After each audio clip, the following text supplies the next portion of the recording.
आज गौधाम का वास्तु, गृह प्रवेश और उद्घाटन, इसका मूल कारण गौ माता का संरक्षण, गौ माता की सेवा और हमारे द्वारा गौ की क्या हम सहायता कर सकते हैं, क्या सेवा कर सकते हैं, उसकी एक ये नींव रखी गई है। कारण कि अनादि काल से वेदों में, शास्त्रों में, पुराणों में गौ को समस्त देवताओं का अधिष्ठान बताया गया है, आधार बताया गया है। कहते हैं 33 करोड़ देवता गौ माता के प्रत्येक अंग के अंदर निर्धारित किए गए हैं। किसी भी अंग की पूजा करेंगे वो देव पूजा ही मानी जाएगी। पूरी गौ माता की अगर हम पूजा करते हैं तो 33 करोड़ देवता की पूजा मानी जाएगी। अगर सेवा करते हैं तो हमारे द्वारा ब्रह्मांड की सेवा मानी जाती है। शास्त्रों में, पुराणों में कई स्थानों पर ऐसा भी प्रसंग आया है कि महर्षि तप करते हैं, जल में बैठ के तप करते हैं। तप करते करते थोड़े मछुआरे मछली पकड़ने के लिए जाल फेंकते हैं।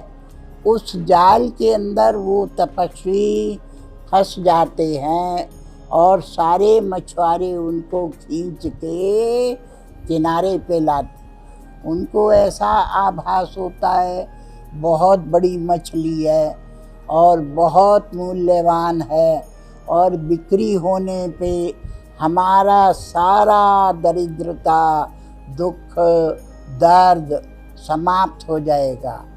ऐसी स्थिति में जब वो जाल को ऊपर लाके खोलते हैं तो उसके अंदर क्या दिखाई देता है?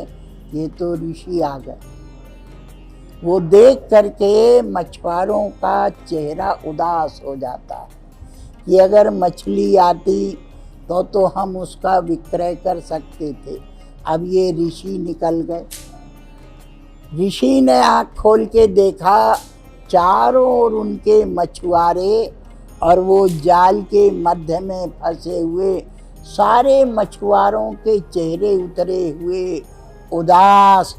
ये देख करके ऋषि को उन पे बहुत करुणा, बहुत दया और अंदर से बहुत आदर भाव जागृत होता है। ऋषि ने सारे मछुआरों से कहा कि नहीं, जैसे आप मछली को बेच करके और अपनी दरिद्रता दूर कर सकते थे, ऐसे ही मुझे भी बेच के कर सकते।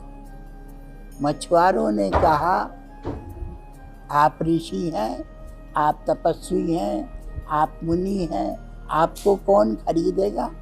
बोले जाओ राजा के पास जाके बोलो कि हमने नदी में से जाल डाल करके और च्यवन मुनि को पकड़ा है, ऋषि को पकड़ा है और वो हमको बिक्री करना है। मछुआरे ऋषि का आदेश पाके राजा के पास जाते हैं। राजा ने जब ये सुना कि नदी में से जाल में फंसे हुए कोई ऋषि बाहर निकले हैं, वो राजा अपना मंत्री, सेनापति, पुरोहित, आचार्य सबको लेकर के और वहाँ पहुँच जाता है और खड़े होके कहता है, मैं इन ऋषि को हाथों हाथ लेने को तैयार हूँ और इनकी कीमत जो आप मांगोगे, जो आप मुंह से निकालोगे, जो आप कहोगे मैं वो देने को तैयार हूँ। ये सुन के सारे जितने मछुआरे थे सभी आश्चर्यचकित हो गए कि इतनी कीमत और इस ऋषि की, और राजा देने को तैयार है।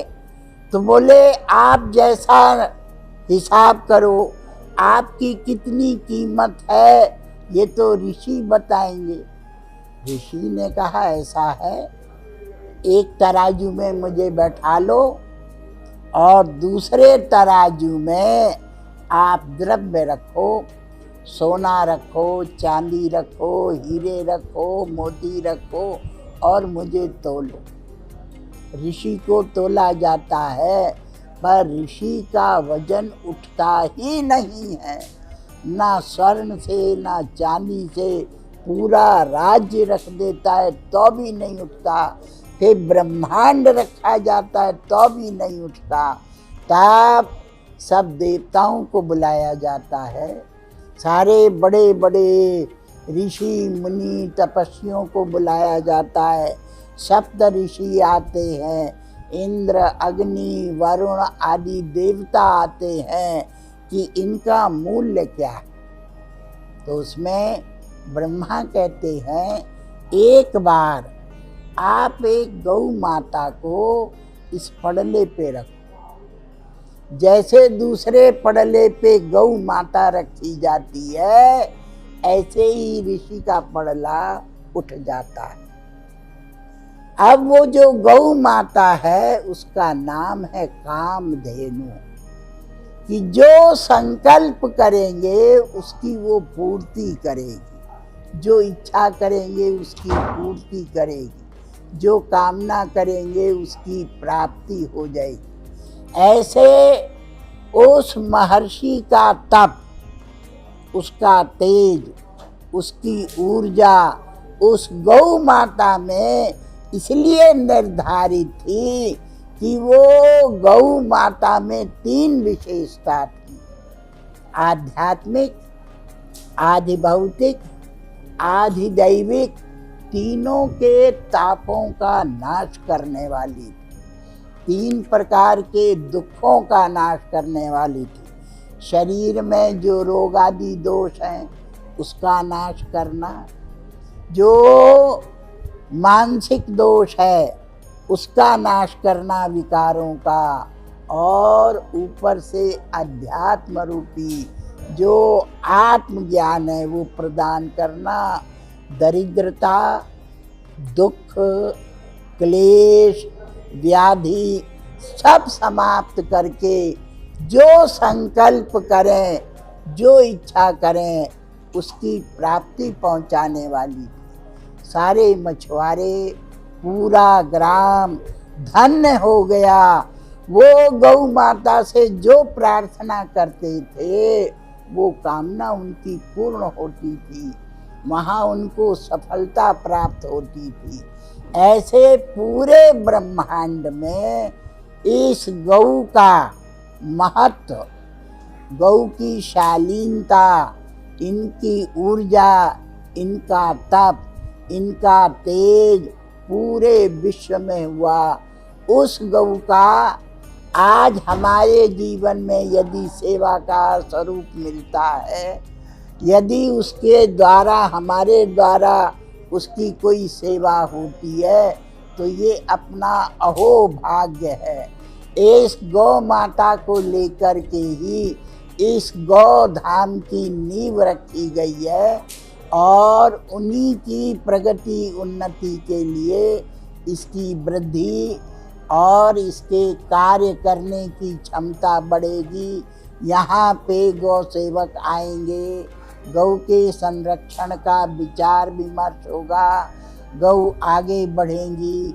ये आशा इच्छा कामना रखते हुए इस मंदिर रूप, इस सेवा धाम रूप, इस गौ धाम रूप की आज स्थापना हुई है, जिससे कि गौ माता का संरक्षण हो। ओम शांति शांति।